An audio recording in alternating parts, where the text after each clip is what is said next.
Shalom, selamat pagi dan salam sejahtera bagi saudaraku yang dikasihi Tuhan. Dimanapun berada, kiranya kasih sukacita yang dari Allah senantiasa menguatkan dan meneguhkan hati kita. Sebelum memulai aktivitas kita pada hari ini, marilah kita merenungkan firman Tuhan. Firman yang menjadi kekuatan dan sumber pengharapan bagi hidup kita. Marilah bersaat teduh. Kasih karunia dan damai sejahtera dari Allah Bapa Tuhan kita dan dari anaknya Tuhan Yesus Kristus menyertai saudara sekalian. Amin.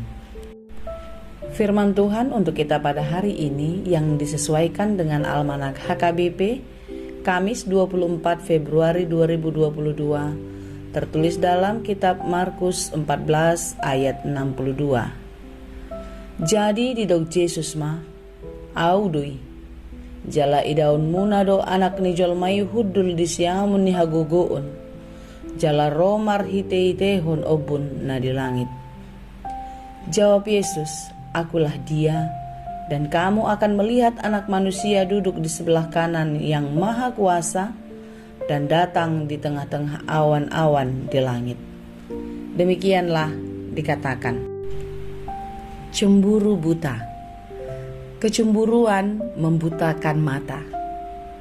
Kecemburuan membutakan hati. Orang yang cemburu tidak bisa melihat sesuatu yang baik, sesuatu yang hebat yang dikerjakan oleh orang lain. Kecemburuan membuat seseorang jatuh ke dalam dosa. Demikianlah yang terjadi di dalam hati tua-tua Yahudi dan ahli-ahli Taurat. Kecemburuan membutakan hati mereka untuk melihat apa yang sudah dikerjakan Yesus di dalam kehidupannya. Yesus adalah anak Allah yang datang untuk menyelamatkan manusia. Yesus adalah anak Allah menunjukkan dan melakukan banyak perkara yang hebat. Yesus datang mengajarkan atau menyampaikan firman kerajaan Allah, menyampaikan kasih Allah yang dinyatakan kepada manusia. Karena begitu besarlah kasih Allah kepada manusia, sehingga Yesus harus datang ke dunia. Yesus melihat betapa banyak dosa yang sudah terjadi di dalam kehidupan. Yesus melakukan pengampunan, menyucikan, membersihkan.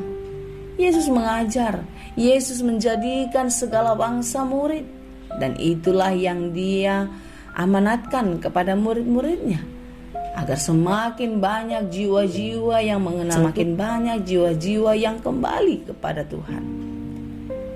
Yesus merangkul, Yesus bergaul dengan orang-orang yang dianggap tidak penting di kalangan masyarakat.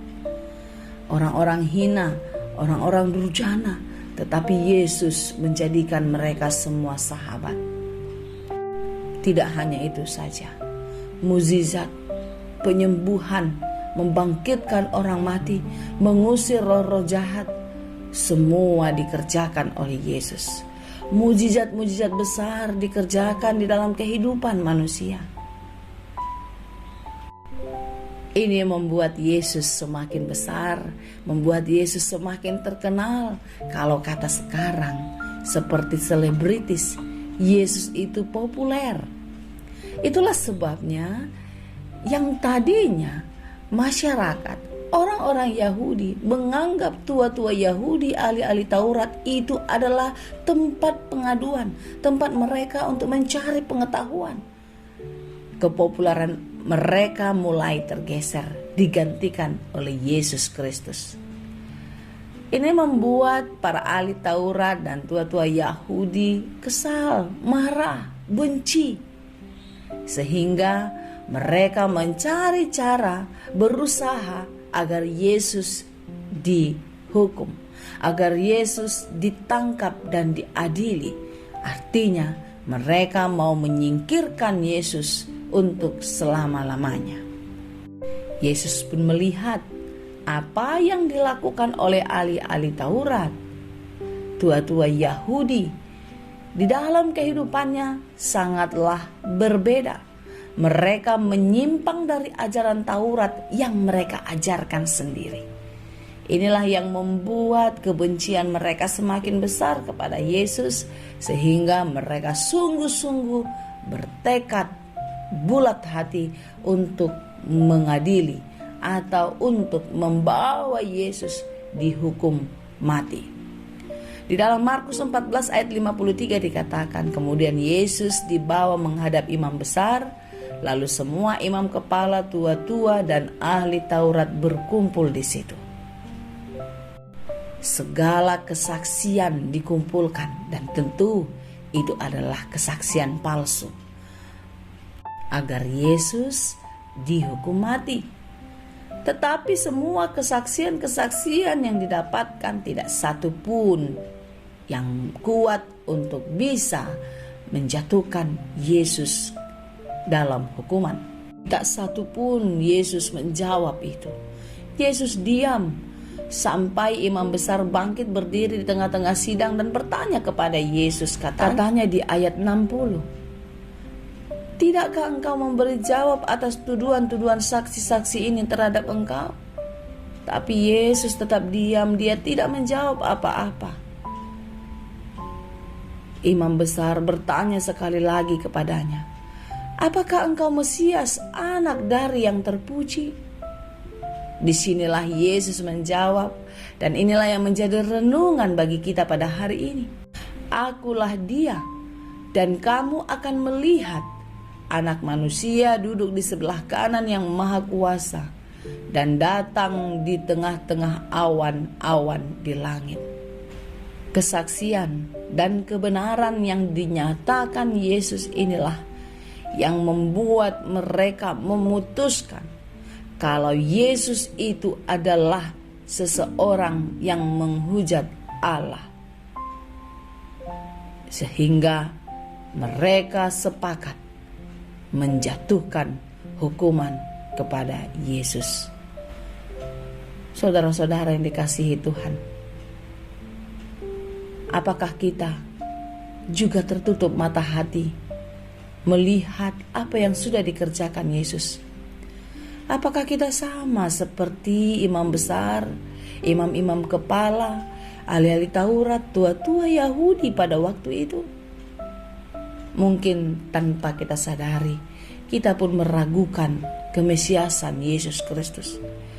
Kita meragukan kebesarannya, sehingga kita tidak percaya kepada Dia di dalam hidup ini.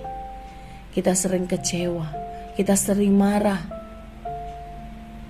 kita merasa tidak diperhatikan, kita merasa tidak berarti. Saudara yang dikasihi Tuhan, bertobatlah dan berbalik kepada jalan kebenarannya. Lihatlah Dia, Sang Mesias Juru Selamat kita, yang mati di kayu salib untuk menebus dosa-dosa kita. Jangan pernah meragukannya. Oleh karena itu, saudaraku yang dikasihi Tuhan, puji dan sembahlah Dia, Yesus Kristus, Anak Allah, Mesias Juru Selamat dunia. Datanglah kepadanya, berserahlah. Jangan biarkan dirimu dikuasai oleh keinginan-keinginan daging, keinginan-keinginan dunia yang menyesatkan. Percayalah, Yesus adalah Anak Allah yang penuh kasih, yang akan terus menolong dan melindungi kita. Dia menjaga kita di dalam Roh-Nya yang kudus. Dia akan membawa kita untuk sampai kepada Bapa. Bersaksilah yang benar tentang kerajaan Allah. Saksikanlah Yesus Kristus di dalam hidupmu. Sebagaimana Dia adalah kasih, hiduplah kasih kepada. Dengan demikianlah engkau menjadi saksi Kristus di dalam kehidupanmu. Kiranya kasih Kristus senantiasa menyertai kita. Tetap semangat di dalam menjalani kehidupan dan selamat beraktivitas. Tuhan Yesus memberkati. Amin. Terima kasih Tuhan untuk firman-Mu hari ini. firman-Mu yang sungguh-sungguh menyadarkan kami akan kebesaran dan kuasa Tuhan. Yesus Kristus adalah anak Allah, juru selamat kami. Kami mau puji sembah Engkau Tuhan di dalam seluruh kehidupan kami. Dan biarlah di dalam kuasa Tuhan kami bisa bersaksi bahwasanya Yesus adalah juru selamat kami. Yesus adalah yang maha kasih di dalam kehidupan kami. Dan biarlah kehidupan kami menjadi kesaksian bagi seluruh orang. Terima kasih Tuhan, kami serahkan seluruh pekerjaan kami hari ini. Biarlah di dalam pekerjaan kami pun bersaksi bahwasanya Yesus Kristus adalah penolong dan pelindung kami. Berikan kekuatan, berikan semangat setiap waktu bagi kami, bagi saudara-saudara kami. Biarlah kami selalu di dalam sukacita yang daripada Tuhan. Terima kasih Bapa yang baik, terima kasih Tuhan. Hanya di dalam Yesus kami berdoa. Anugerah Tuhan kita Yesus Kristus, kasih karunia Allah Bapa, dan persekutuan Roh Kudus itulah kiranya yang menyertai dan memberkati kamu sekalian.